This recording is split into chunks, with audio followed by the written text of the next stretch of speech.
Welcome all across the galaxy to Legends of the Galaxy Season 2, the unfinished episodes. In this video I will be talking about the production of Season 2, the writing and how it eventually became into the final format, or at least the concept of what was supposed to be the final format.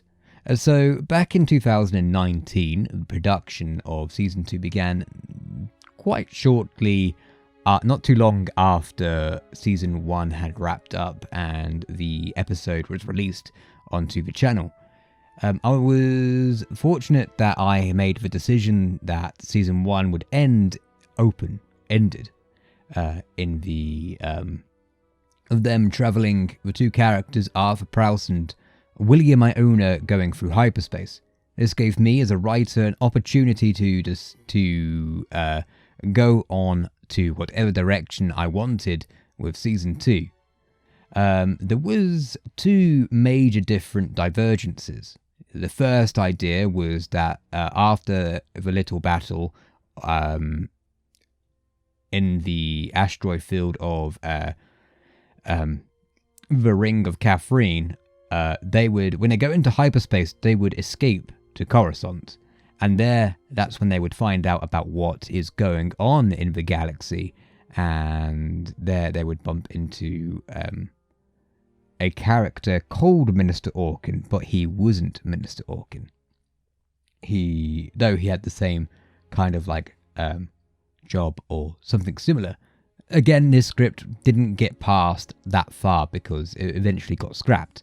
However, it did go into the logistics of the Imperial Reclamation Service. The fact that there were more bases scattered across the galaxy, and what the season was going to be was Arthur Prowse rebuilding the resources of the Reclamation Service across the galaxy and picking up crews from across the galaxy. There would have been an episode on Felucia where the base had been destroyed by an unknown monster. There was another episode where Arthur Prowse and his team would have to break into a prison barge or a transport ship of the rebellion and steal some of the prisoners, which were part of the Reclamation Service, and also some other stuff as he was blackmailed, I should say, by another imperial officer of a broken down ISD.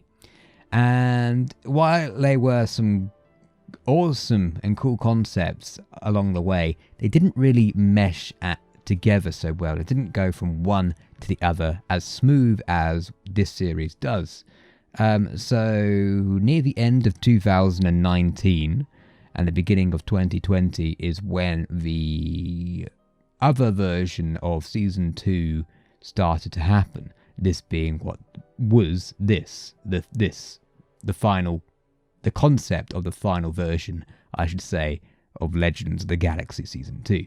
That being Arthur Prowse and William Iona crashing onto the Ring of Catherine, having absolutely nothing and having to work their way back up by other means. And it had the working title of Underworld, whereas the other one had the working title of Aftermath.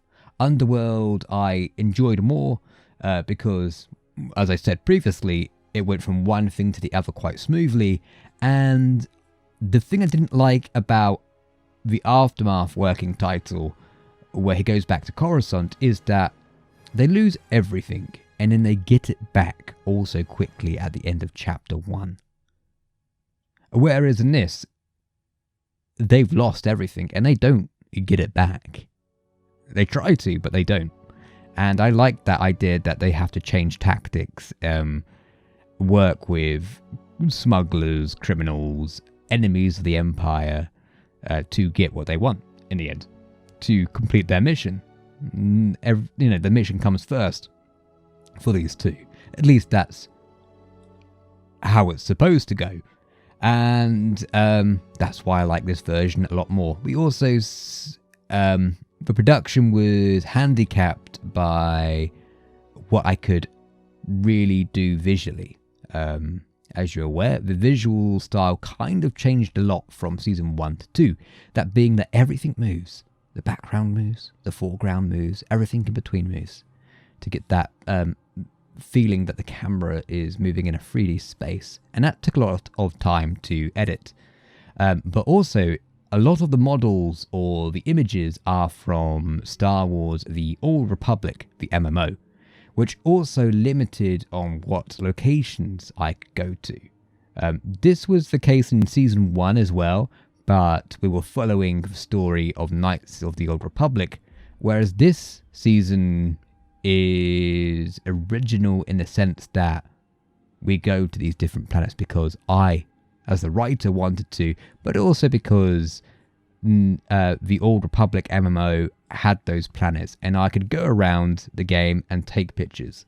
So that's why we go to Ossus, it's why we go to Nar Shaddaa, it's why a lot of the Ring of Catherine is images of Nar Shaddaa and Coruscant and Zakul from the Star Wars MMO. And of course Typhon as well. I got lucky with Dathomir as the Old Republic... what's it called? Jedi Fallen Order released as I was writing the script. I had already planned to go to Dathomir because in Legends that is where the Kwa live, who were the people who helped create the Infinity Gates. So it made Legend logical sense to be on, at least that to be considered as a planet to go to. And it came hand in hand when that game came out, because we could take pictures in it. Also, I should mention, if I say we at any point, I just mean me. It's only me who did everything apart from voice acting other characters who were voiced by other actors. Just in case there's a mistranslation in there. Just to clarify, really. But yeah, when it came to making Season 2, I started visual production in December, working on the opening scene while I was doing rehearsals.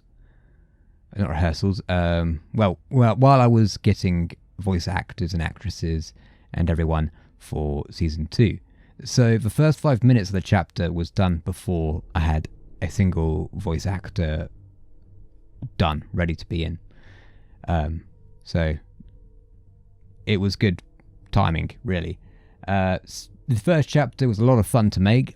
It's definitely inspired by a lot of different things. I liked the idea that Prowse9 and Iona have nothing, and they're just barely getting by and nearly get murdered at every corner.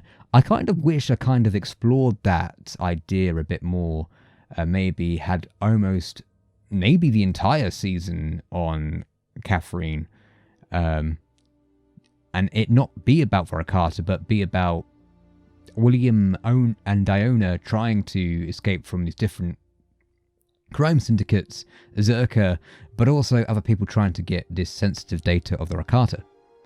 It would have been an interesting story, but I don't think it would have been... I don't know. I mean, what we've got to remember is that this was a script written in 2019, early 2020, 2.5 years ago almost. And a lot has changed since then. I feel like myself as a writer has changed completely since then. I won't say I'm fantastic, but a lot better than what was written for chapter 1, 2, 3, 4, 5, 6 for season 2. But again, what I think might not be great is someone might absolutely love. We're all our worst own critics. I do feel as though as things move smoothly from one chapter to the other, there is a lot of convenience. It's very convenient that Arthur Prowse is at Maz Kanata when the smuggler is at Maz Kanata, who turns out to be his old friend's partner in crime, you know. Yeah, but then again, that's Star Wars, isn't it? The universe is very small, and it worked for what we needed it to work for a 30-minute video. And at this time, when I was writing the script, The Mandalorian had just came out, and most of the script was written before The Mandalorian came out. So it's interesting in hindsight, like, how I would change things now there are Star Wars TV shows out to back then. It's interesting to me, but I'm waffling on now. Let me continue of what I've written down to talk about. So the main theme one of the main themes of this series was about revisiting past mistakes and knowing when to heal them.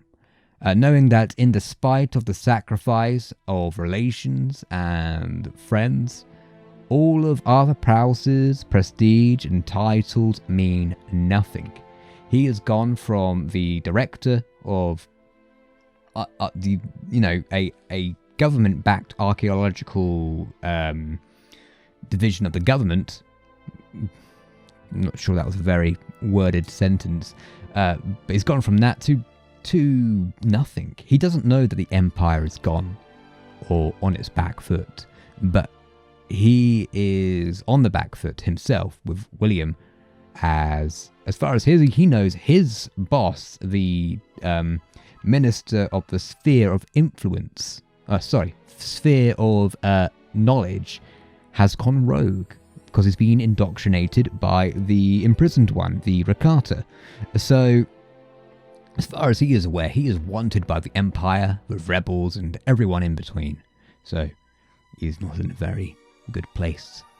And I like that idea of not having resources, that they have to think outside of the box. And we also explored that the Reclamation Service has to use back doors, back entrances, smugglers, pirates to get artifacts sometimes. A lot like in real life, where we do pay grave diggers, like 100 years ago, when the British were in Egypt stealing from the Egyptians and taking them the mummies and all that stuff. You know, it's imperialism at its finest. And so the fact that Arthur Prowse has these back doors and knows who to contact. William, who's a bit ideological, he sees the Empire as a beacon of light, as he's been born into it. Whereas Arthur Prowse was around during the Republic. So William Iona and Arthur Prowse are kind of the same character, but going two different directions. William sees Arthur Prowse change from the first season into the second. We see William see that Arthur Prowse is starting to doubt himself and change who he is as a person, whereas William is like, I'm here for you because you're my superior officer, but also you're my friend, you're my teacher. But as the season goes on, we start to see that William is starting to second guess Arthur Prowse. And it would lead up into a concept of season 3, which I may talk about if we get to that point today, if not in a future video. A similar thread is followed between Arthur Prowse and the antagonist of who themselves has manipulated others for their own progress. Ultimately, when the story comes to a climactic end, Arthur Prowse has learnt from his own arc and has resolved his past grievances, whereas the imprisoned one couldn't, wouldn't, and did not. Season 2 was going to be a more of an action-adventure story, exploring the old worlds of the galaxy, tracking down Judith Ravenwood, an archaeologist who was invested in the learnings of the Jedi, the Sith, and all the others that originated from Jeddah.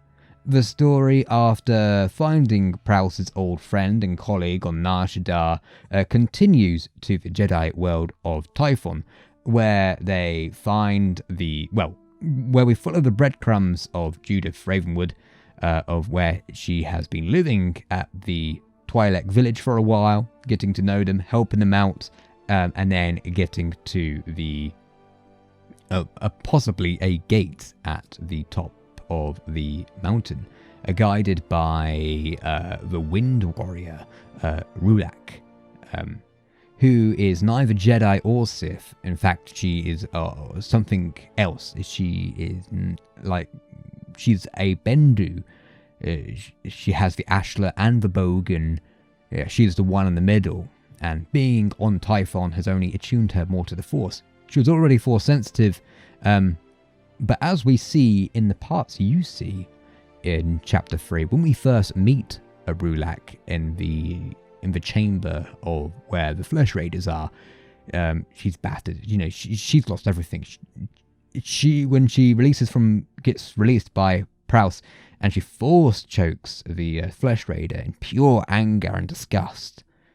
We don't know as an audience, what is she going to do next? Is she going to try and murder Arthur Prowse and everyone else? Or is she going to be calm and relax? We don't know at this point. And neither does Arthur, because as far as when he sees that, it's like, oh no, I've just released a bloody Jedi and that Jedi's going to kill me. Oh no. A bit like that. Fortunately, she centers herself, calms down, though still distraught of what she's witnessed. She's like, alright, let's get out of here. She's not balanced yet. She's more leaning to the dark side and leans to the light occasionally. And she has her own arc as a character. She's trying to find that balance within herself.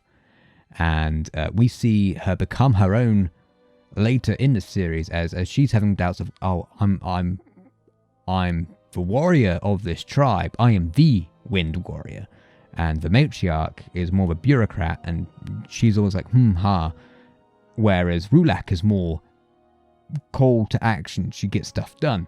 And they butt heads quite occasionally, and that's a scene you do miss, which never saw the light of day of what you get to see. But yeah, she is most likely will take charge of this group, but she doesn't feel like she's there yet. She's failed them. She let most of the village get taken by these Flesh Raiders. So we see her at her lowest at this point in time. But we do see her grow as her own character. And she talks about, Judith Ravenwood, she's gone to Ossus, a Jedi planet, far in the Hutt space, with the Gatekeeper. And as the audience, we assume that the Gatekeeper is a Jedi, the Jedi. It's the Master who trained Rullak in Force, in the mountains. When we get to Chapter 4, the Gatekeeper, who is this Jedi, which Rullak refers to, we end up on the planet Ossus, the location of the Great Jedi Library, forgotten to time and believed destroyed by a supernova.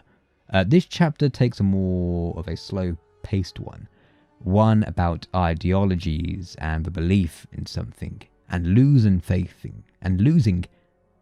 in it, and hopefully to have something new, have a new ideology and follow that to a degree. At least that was the theme of this chapter. And Arthur Prowse and Rullak, they talk about the Jedi, the Sith, everything else, what it means to be following a religion, what it means to be following an ideology of a government or whatever.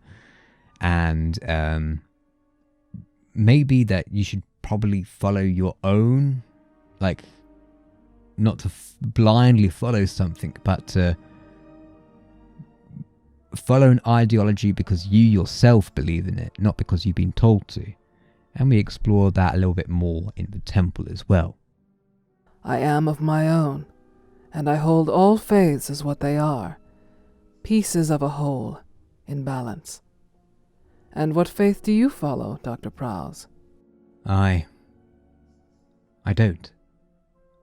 I would call it more of an ideology.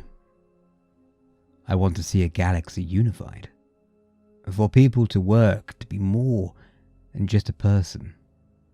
And to be someone who would better their lives and the lives of others. To truly be of purpose. To finally bring peace across the galaxy. Then have faith that you will. But I don't know if I believe in it anymore. Not after what I've witnessed.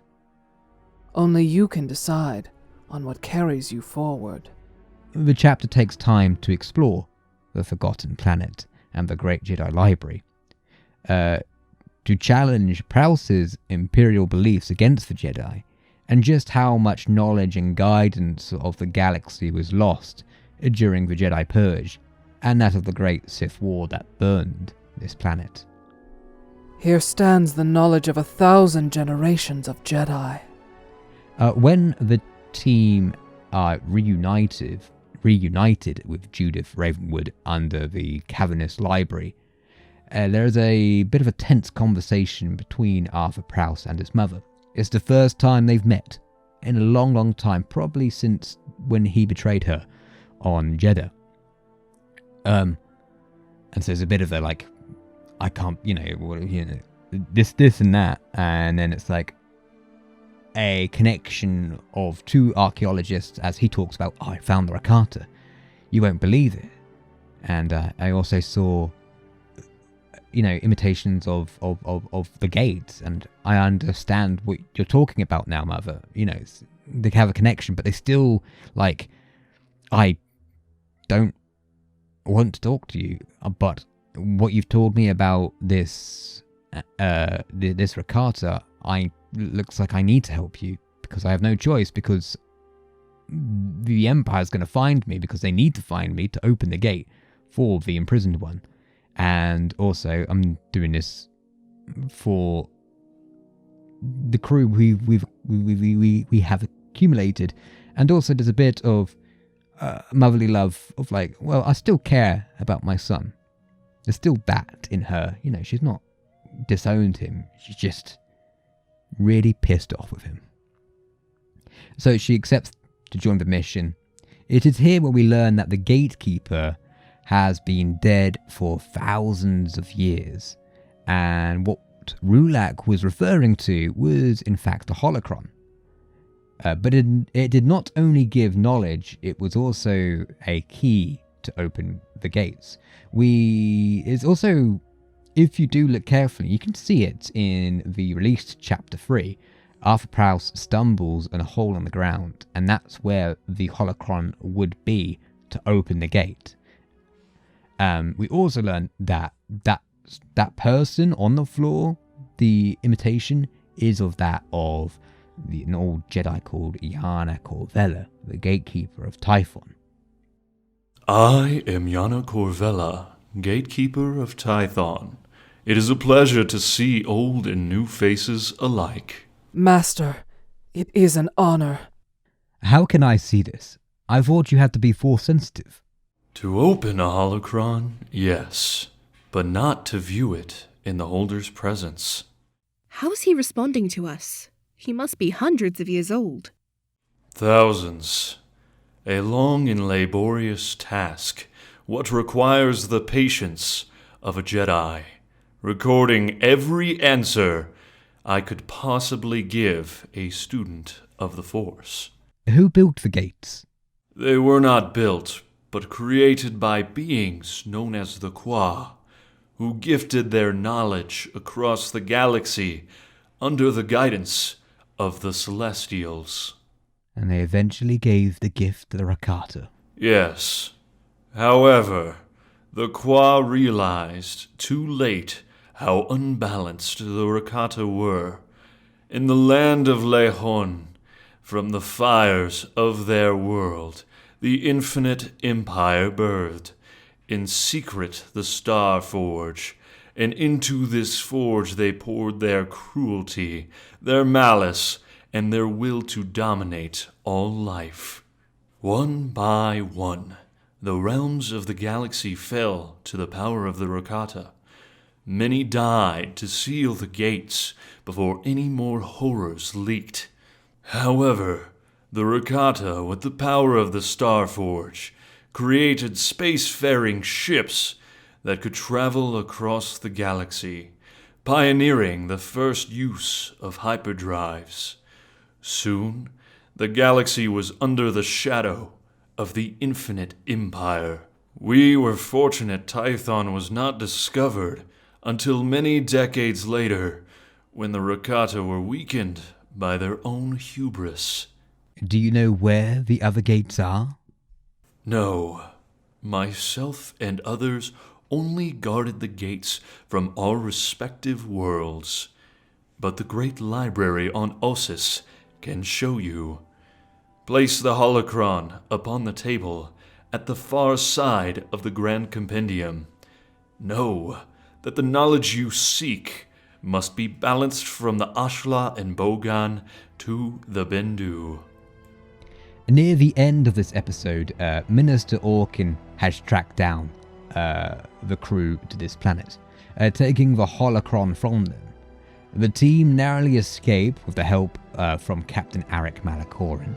However, Rullak learns that while Awkin was taking the holocron and goading the team, that they had been following them since Nar Shaddaa and have taken the Twi'lek villagers and the monsters from the Jagged Teeth, who were in fact devolved Rakatans.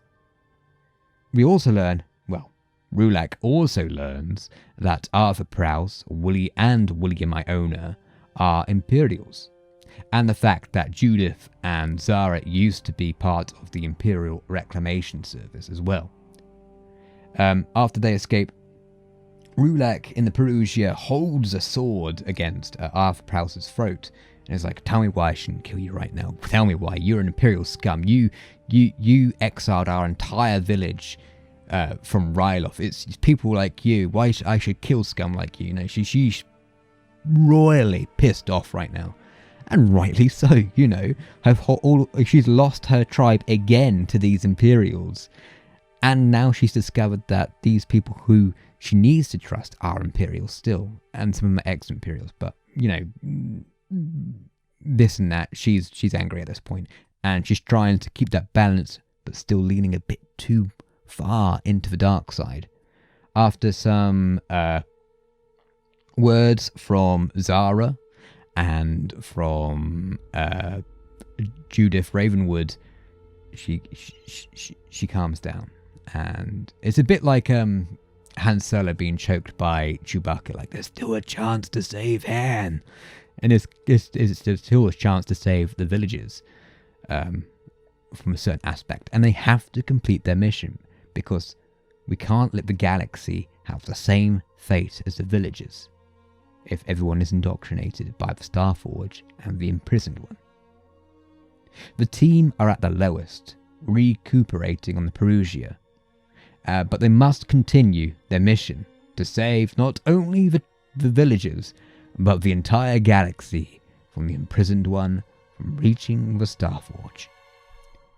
Chapter 5, Crimson Dawn, starts back on the world of Typhon at the village. The village now in ruins, smoke everywhere, and the fires have dampened down, but there's no one there apart from the dead. And a broken matriarch on the steps, laying on the floor. This is a scene between Rullak and the matriarch finally having a respect. The matriarch did try to save the villagers, but of course, you know, they couldn't. And it's also a passing of the torch of leadership of the matriarch to Rullak. And this is the beginning of where Rullak must step up as a person. She can't wallow in the failures that she has done. And it's not really her fault. It's just the situation she's been in. And this is where she starts to realize that I need to continue. I need to save the village. I need to save my daughter, my husband, everyone. And not just them, but the entire galaxy. She has a call into the Force that she needs to stop the Imprisoned One. And this is also a moment for Arthur Prowse where he kind of, for him as a character, it's not about the Empire anymore. It's about the people of the galaxy. He's seeing what his actions and the actions of Mr. Awkin has caused to real people. And this is something he's seen through the entire season and starts seeing halfway through season 1. And this is where we finally get the characters meshing well together in this chapter. They're all starting to work together better. Matriarch, what happened here? Where is everyone? The Empire came, rallied the raiders. Where is my husband? Where is my daughter? Taken. They were all taken. There is still a chance to save them. Go, while you still have hope. The matriarch clung onto Rullak's hand tight. You must lead our people. In your judgment, I trust. Save our people. A last gasp of air left the matriarch as her hand loosened and slumped. Rullak was now clutching the necklace the matriarch passed to her, close to her chest. Be one in peace, matriarch of Malacorin. We all stood around, with our heads lowered. Rullak returned to her feet, with a tear caressing her cheek. With a lump in my throat, I broke the silence everyone else was in. We will find them, and we will stop the Rakata. Now, Chapter 5, Crimson Dawn, the name was a working title, but it was something what stuck for this chapter, as it was a reference to the rising sun of Dathomir.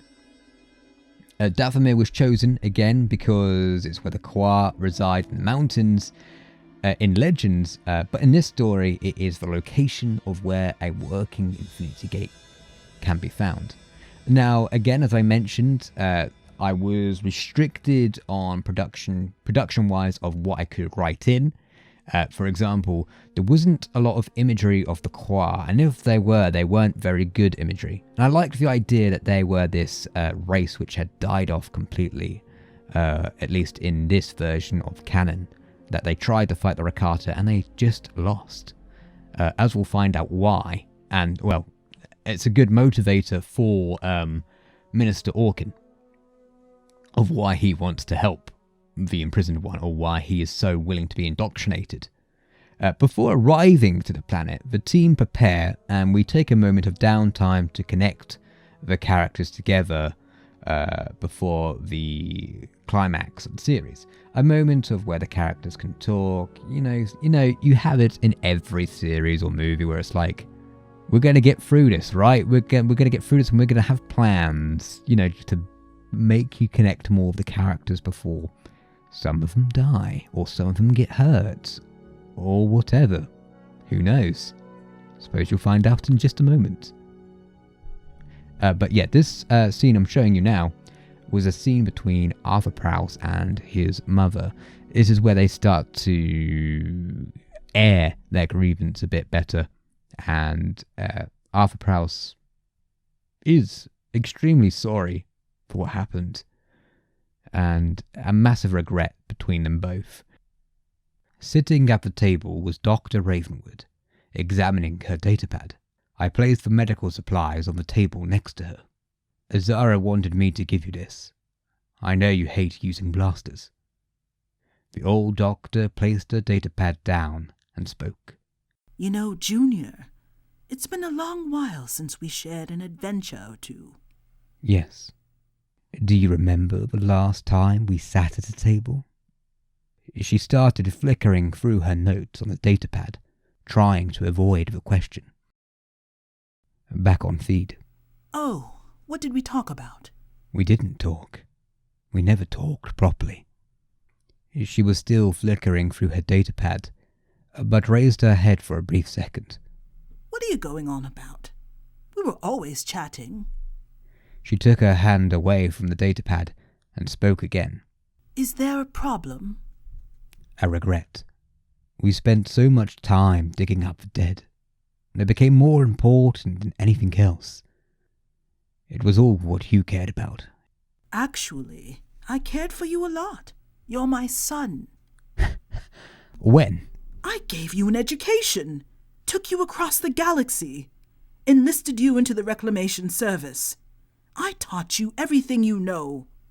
What you taught me was that I was less important to you than people who have been dead for thousands of years on another world. That the Jedi and the Hypergates came first before me, and I learnt it so well that we've hardly spoken for over 10 years. You betrayed my trust and kicked me out of the Reclamation Service. Mother. Very well. I'm here now. What do you want to talk about? She had now pushed the datapad away. Well, for the first time in years, my mother was listening to me. Truly listening. Staring at me, waiting for a reply. I chuckled, not being able to find words. Nodding my head, I finally answered. I can't think of anything. Then what are you complaining about? We've got work to do. So this chapter is, of course, the penultimate episode of the next chapter as well. So these, with all Legends of the Galaxy fashion, these two end up being massive battles, especially for this episode. The next one as well, but this one in particular, as there's two massive set pieces.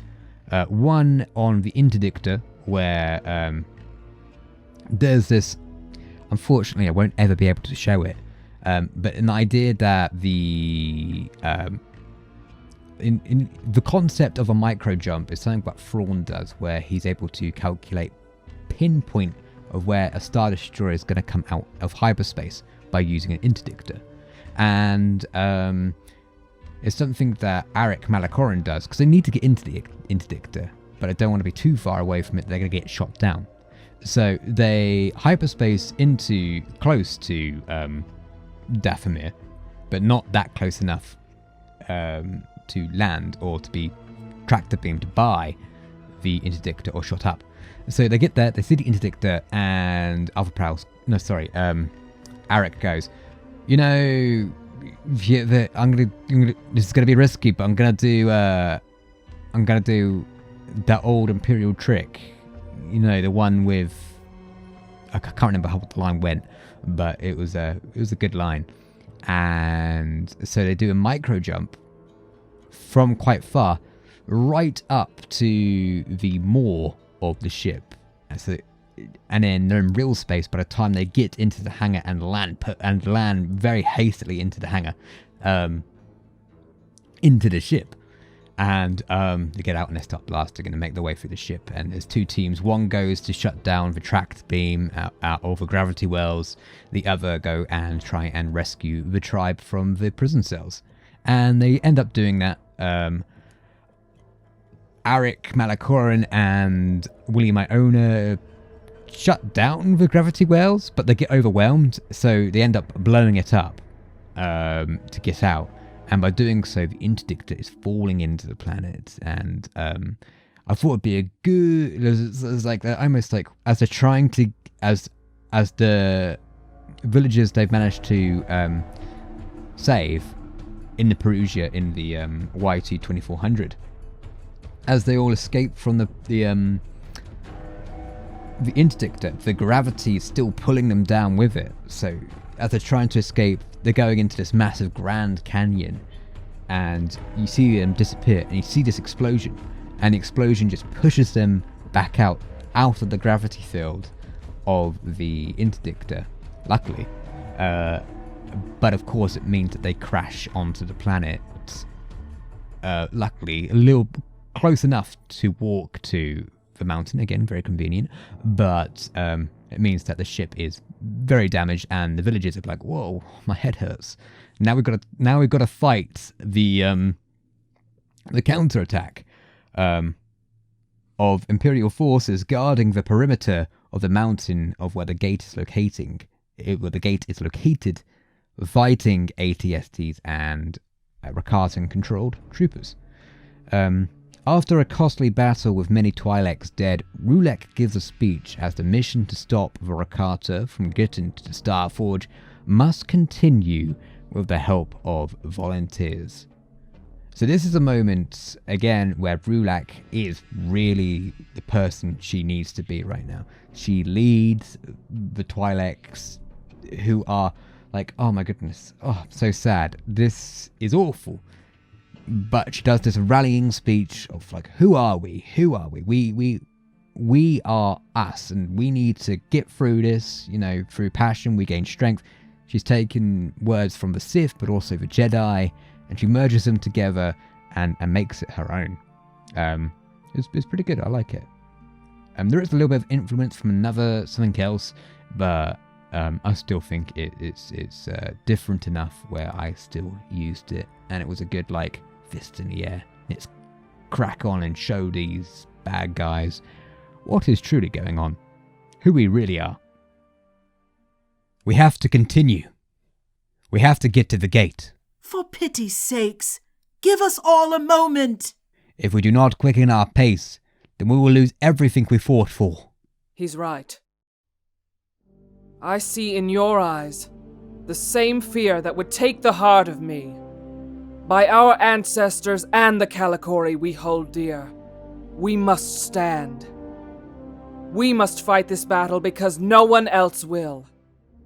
Through our passion, we gain strength. We must fight this battle because we have the power to do so. Through victory, our chains are broken. This day we fight. By all that you hold dear, I bid you stand.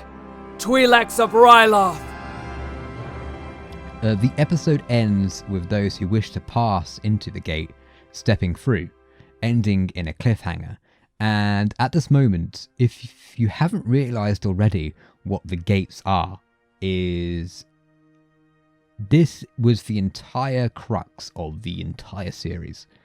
It was an idea I came up with while writing the last chapter of Season 1, that the gates were in fact, to merge legends and canon together, that they were in fact the gates of a world in between worlds. And at this moment, it was supposed to be like, oh, that's what's going on. If you haven't already figured that out, there are moments especially in Chapter 3, you see a partial part of the gate, the Ilum Gate on Ilum, and the cold open, and you see more of another gate on Typhon, and that is supposed to be the moment where you almost figure it out. But if you haven't already, this is the moment we go, oh right, okay, I see what Imperial Historian's doing. Not sure if I like it, but it's definitely something.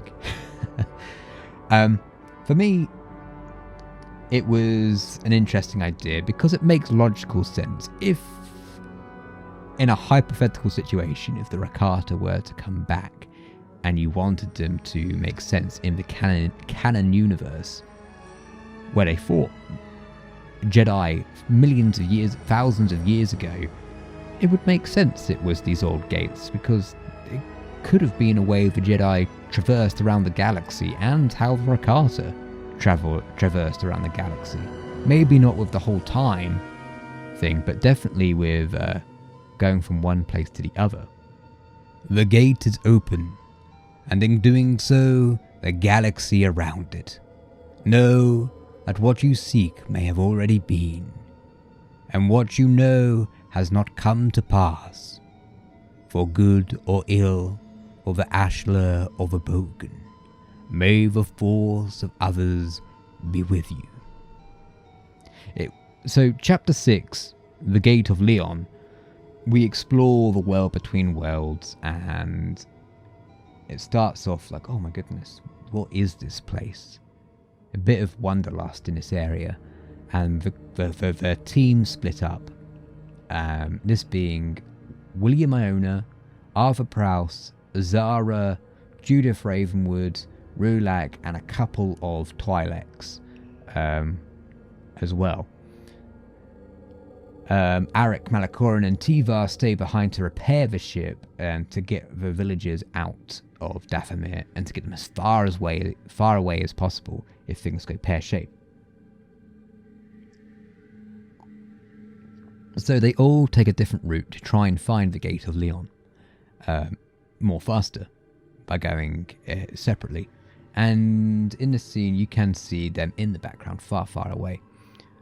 I never got around to editing it, but there were concepts of how it was going to work, very similar to how it is seen in Rebels. But all the gates I had to design myself. Like the Typhon gate is the old Jedi logo mirrored from side to side. The Ilum gate is massive thin isosceles triangles to look like ice or kyber crystals.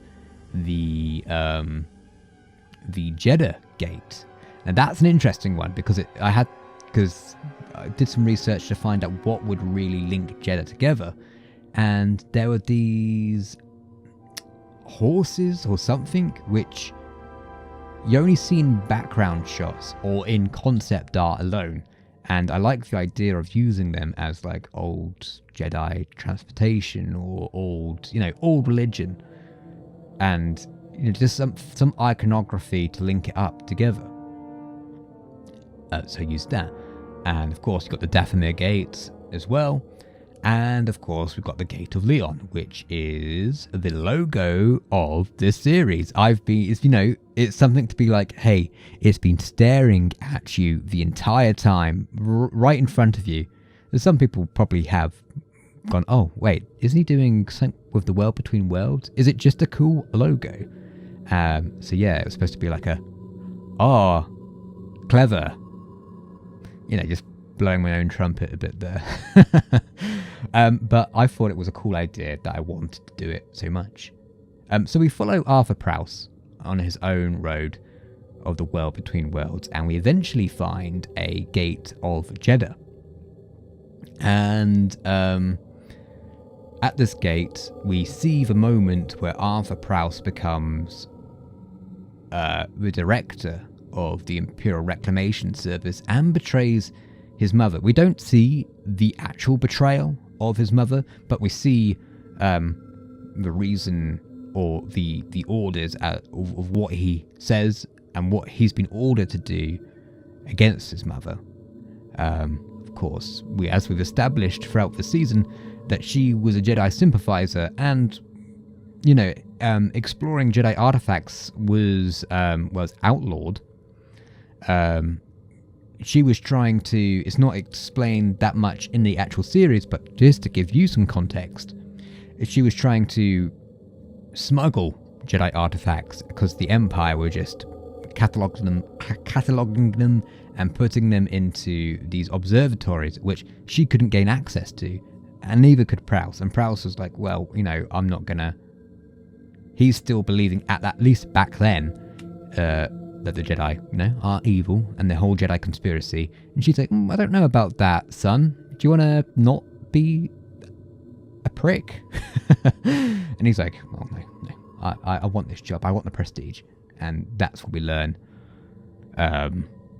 his past and story of that. It's vaguely mentioned in the actual thing. It's more of an instructions from the higher up. It's something I want to keep more vague at the moment because it might be something I come back to later on in one form or the other.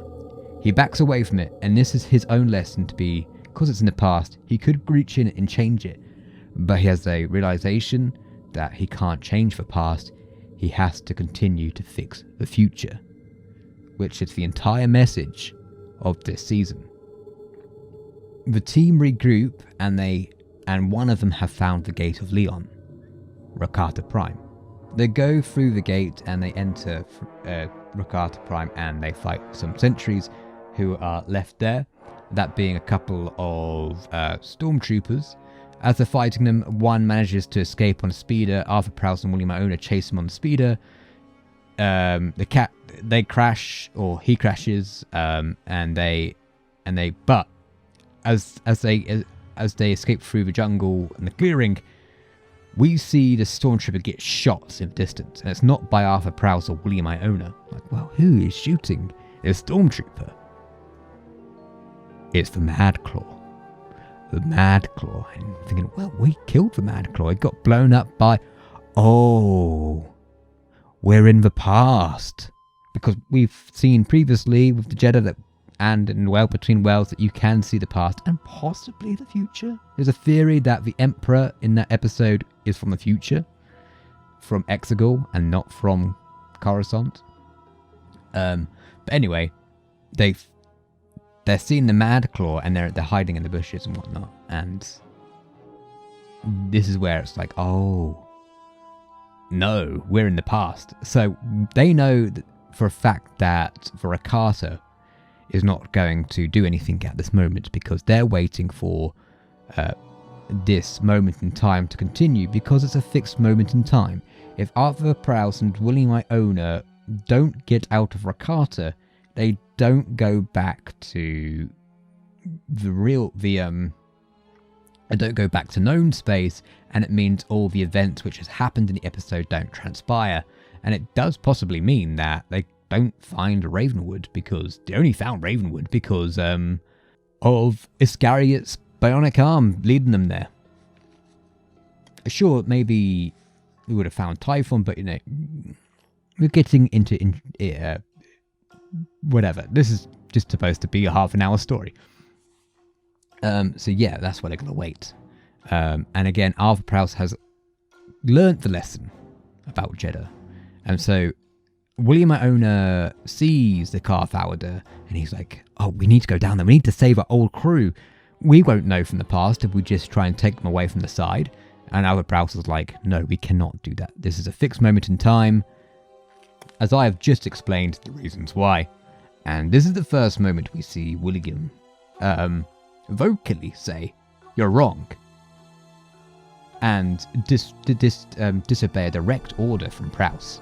And throughout the season, we have seen William Iona, these have been like the first thoughts he's had of like, I really respect my teacher, but he's done a lot of things I don't agree with against the Empire or for, stuff like that. So this is like the first incline of what William's character would be in Season 3, the concept of Season 3 at least.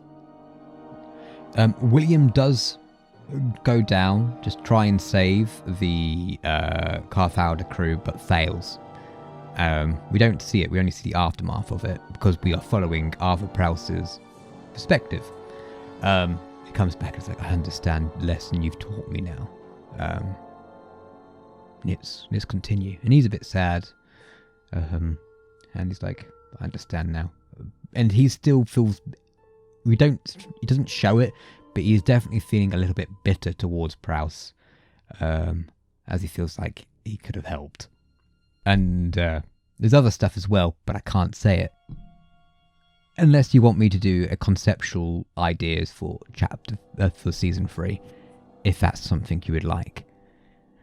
The Imprisoned one and the army make their first move for the Starforge once past Arthur Prowse and William have escaped from Rakata Prime and are heading to past time. Time gets a bit confusing. It's why I try to keep everything as a fixed time in point. So yeah, when the Starforge doesn't ever lift off, but it does crash back into the sea. So there's a wave starting because of it. And I thought it'd be a cool idea if Rakata has this ability where he can shield his entire army from the waves, and he kind of walks into the sea, a bit like Moses as he parts the Red Sea. There's going to be this cool visualization. I don't know how I was going to do it, but it'd be this big ball, this big see-through ball of where the water couldn't touch any of them. It's just as cool. And you got the Rakata, doing their marching band, or like raw, like just like doing their walk, like ready to go in. It's like a ceremonial, almost, for the Rakata and for the imprisoned one to enter this place. And meanwhile, Arthur Prowse and his crew need to find a different way to get into the Starforge. So they find an old skiff. They manage to get it to work while they're waiting for past Arthur Prowse and William Iona to go away. They get it working, and they have to go the long way around because the waves are so high that they can't go straight. They have to go around, and that's what makes the situation of where the Rakata have managed to get into the Starforge first, which means Prowse and his team need to fight their way through, and one by one they end up getting very badly hurt, and unfortunately some do die. Throughout the battle, the Starforge starts to awaken, as the imprisoned one has merged themselves within the Starforge, and this is where we start to the ship moves as it comes off the ocean floor and starts to rebuild. And while this is happening, there's like a battle, so everyone loses their footing, and the team still cheats, and the team keep fighting for the slim hope of success, even though everything is failing and everything is crashing around them. However, Prowse at this time is also hearing the imprisoned one in his head, as has been slowly referred to through this entire season, that he is being indoctrinated, and being inside the Starforge is only making it worse. I find your galaxy wanting. I choose to remake it and give birth to a new, infinite empire. Those who manage to get to the final door must stop the Horde from breaking past them. They're at this antechamber or a corridor, which is unfortunately surrounded them by enemies. They've got behind them, of which they're defending, is the Horde of the Rakata and whatnot, and in front of them, between the other door, is the control room, and it's like a moment of not rest, but a moment of just for the characters and the audience themselves to catch their breath while they heal their wounds and I don't know if I can do this. And it's just a moment of, we have to continue. There's a moment where William has a collapsed lung, which was something I wrote into the script, which gives him reason to be able to enter the control room but not go any further. He doesn't die, but he is horribly wounded because of it. And Rullak, a couple of Twi'leks, and Zara stay behind to defend the door from the Horde, while Arthur Prowse, Judith, Ravenwood, and William Iona continue to the control room and say their possible final goodbyes to their old friends. Prowse, Ravenwood, and a wounded Iona continue into the control room, where Prowse had once defeated Dawnteller. Now, Minister Awkin stands beside the green table. Here we get a final monologue from the Minister and his reasoning to join the Rakata. We had entered the circular room. At the centre was a large, round control table with numerous buttons and levers, bordering a green wireframe hologram projecting a visualization of the Starforge. Stood between us and the control table was Minister Awkin, more machine than man. Yet he stood alone. Where was the imprisoned one? My headache was getting worse. Iona raised his blaster at Minister Awkin while he stood proud, shoulders back, and spoke. I applaud you, Prowse. Your resources are numerous, but they have been utterly spent. Of course, it was all for nothing. Minister Awkin, put a stop to this madness and step away from the control table. Madness? Oh no, my dear friend. Madness would be indulging in pointless revolt. Do not sacrifice everything for the sake of freedoms. Many have fought for Rakata, and they were utterly destroyed. We're still standing, Iona said, inhaling sharply in pain.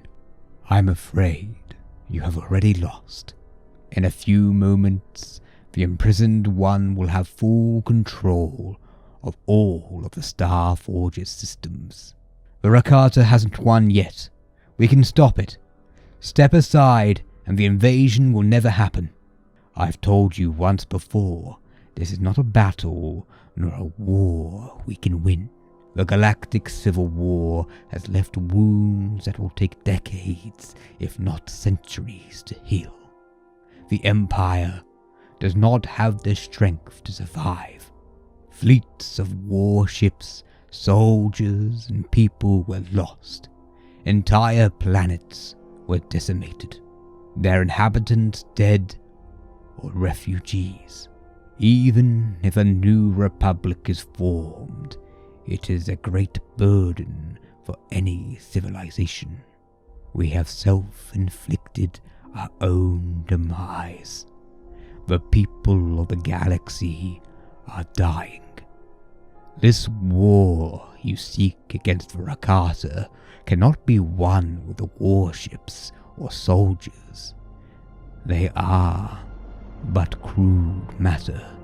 As for the imprisoned one, will forge an army that will swarm the galaxy by force, or by the will of the imprisoned one. This war will be waged in the hearts and minds of all living things. They are the battleground, and when they fall, then the death of the galaxy will be such a quiet thing. So your best solution is to just give up? Let the Rakata take over the galaxy? No, they will guide us out of the darkness we have plummeted into. If we submit ourselves, the Rakata would bring us to a new age, far more prosperous and advanced 1,000-fold. Imagine what an entire galaxy could achieve under such unity. As puppets, under the imprisoned one's spell, our souls trapped into lifeless bodies, unable to take control of any of our own actions? And you would condemn an entire galaxy to that? Submission is preferable to extinction. If the Qua had bowed, would they still exist today? If we were to envelop into their infinite empire, quintillions of lives could be spared. Quintillions of lives would be slaves. If you do not, then you will die. Everyone you know and love, everyone you have ever met. Don't you understand? You will all die. The Rakata cannot be stopped. Not by the Qua, not by the Jedi, and certainly not by you. You're already under its spell, and it's been taking more control of you day by day. How much of you is truly left in there? Awkin was struggling. No, fighting to get his words out. Could they truly be his own? We all must do what we think is right. His eyes turned to Iona, still pointing his blaster. May the Emperor's blessings bestow upon you. Awkin reached for his belt, grabbing his pistol. A sudden bolt emitted. My eyes widened, and so did the minister's, but in such relief, as if, for the first time in a long time, he had control, and with it, orchestrated his own death.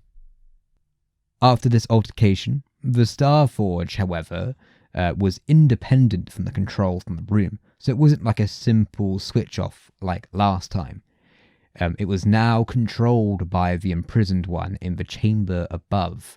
Iona, still very much in pain, stays in the control room, ready to shut down the ship once Prowse had dealt with the Rakata.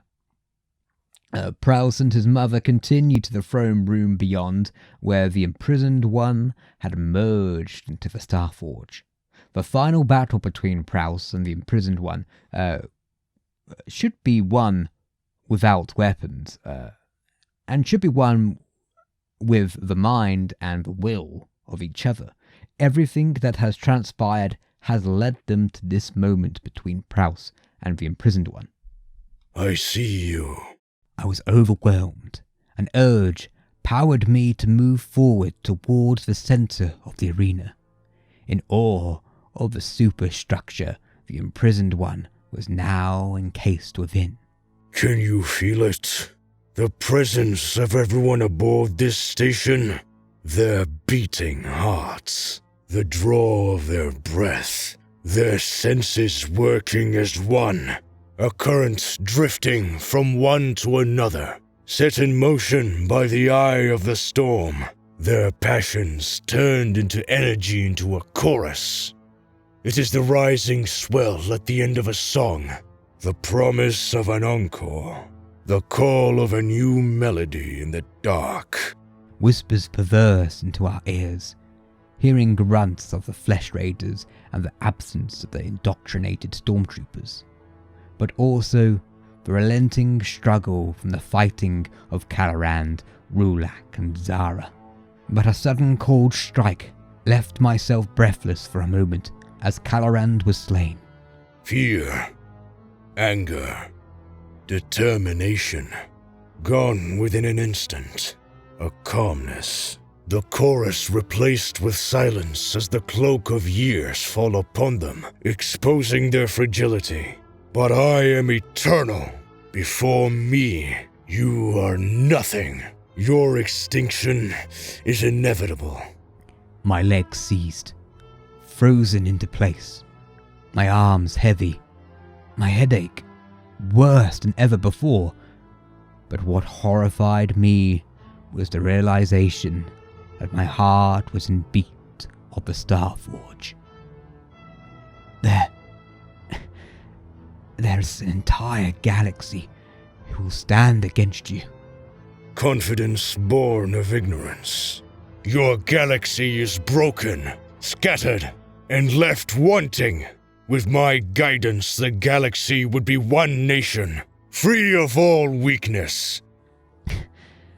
With your guidance, planets would burn, and you'll darken the sky of every world just to keep yourself alive. As long as there are differences, this galaxy will tear itself apart, fight each other. We need one mind, one goal to move forward to our destiny. That mind, it being yours, of course. Who else would take such burden? I have outlived countless of civilizations. Many have risen, and all have fallen. You only outlived them because of those who opposed, imprisoned you in that wraith box, your body disposed into the dust of your Rakatan empire. And now my chains are broken. The Starforge has set me free. Many will still oppose you. In time, after your civilization has been eradicated and forgotten, I will endure. So, what shall it be?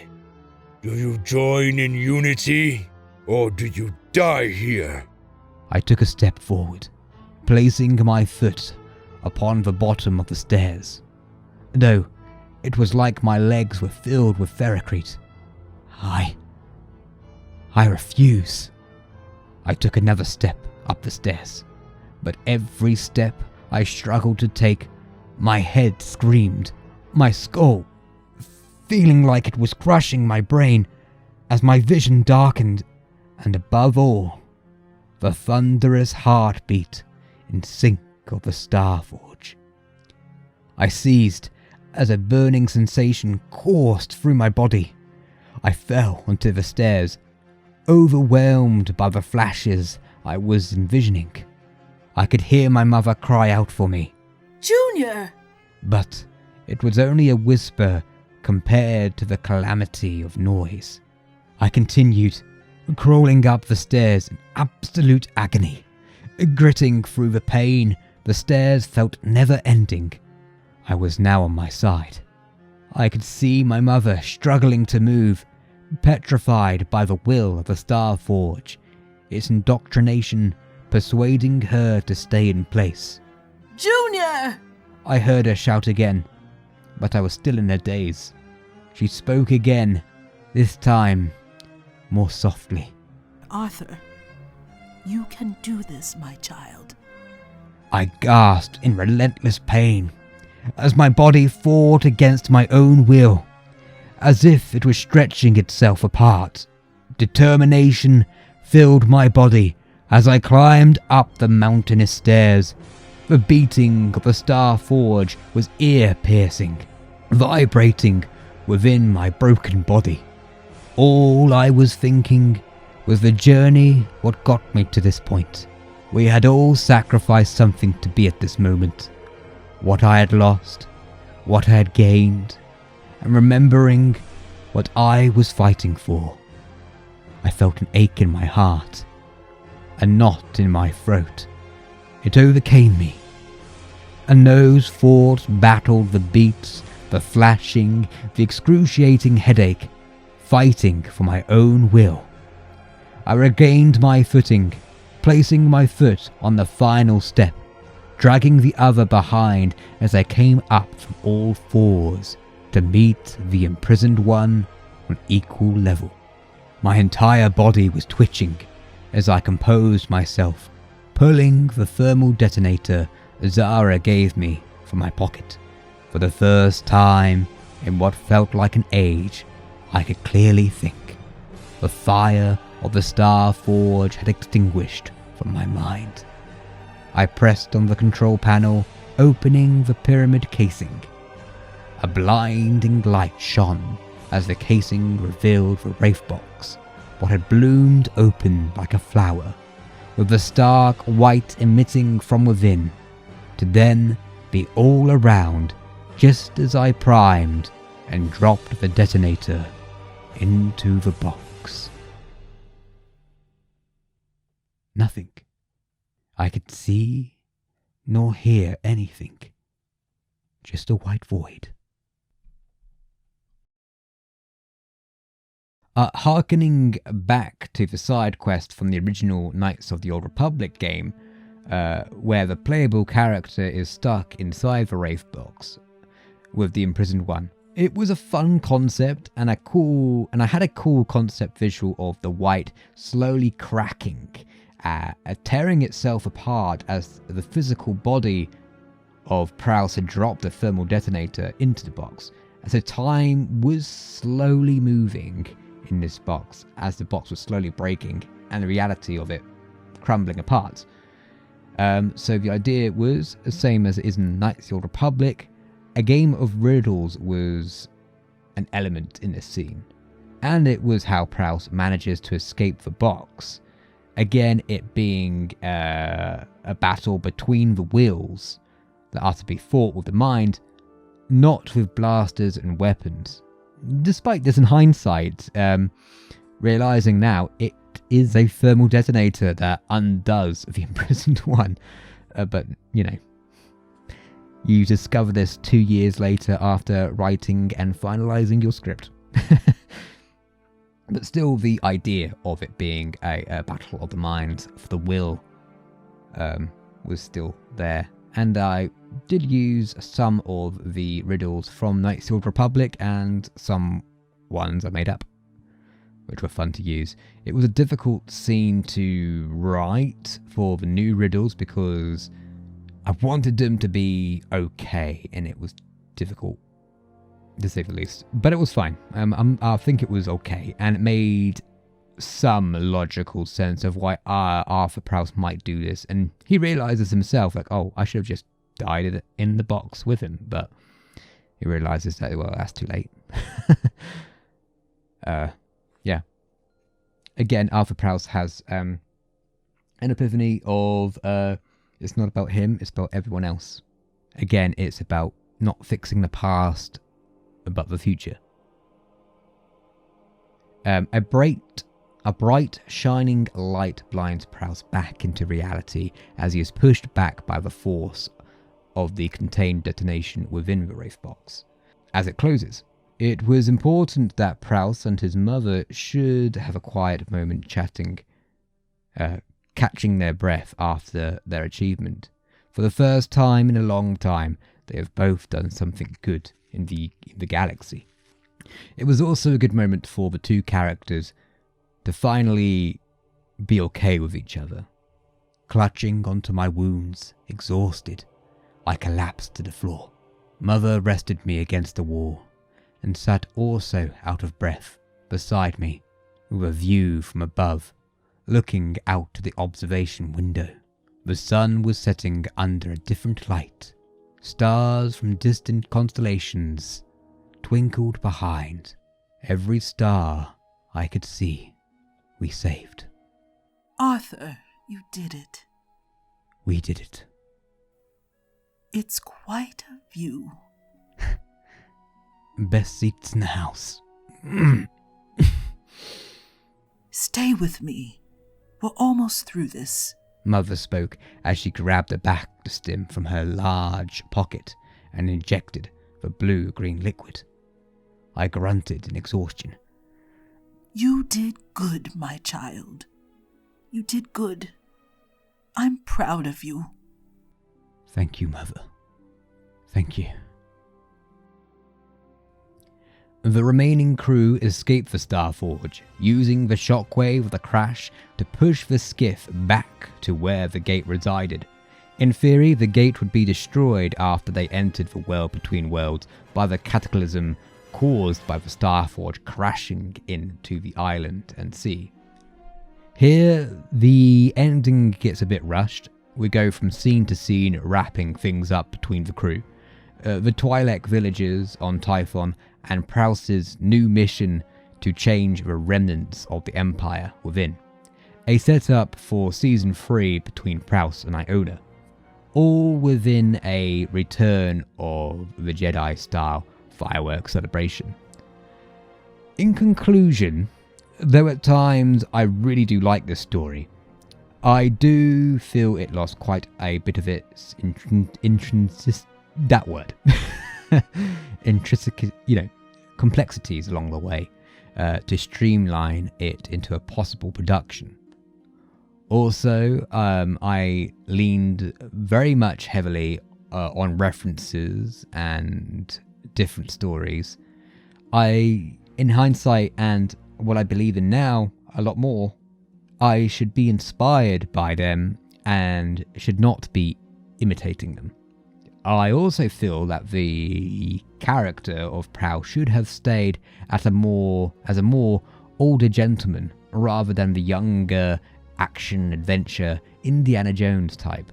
However, I still like the slow realization that he is not a good person and has been complicit in the evils of the Empire and wants to course correct into being a better person, whatever that might be. In hindsight, I would have not have followed the sequel trope of to do the same thing again, but bigger. I wouldn't do the Starforge again, or maybe not even the Rakata again.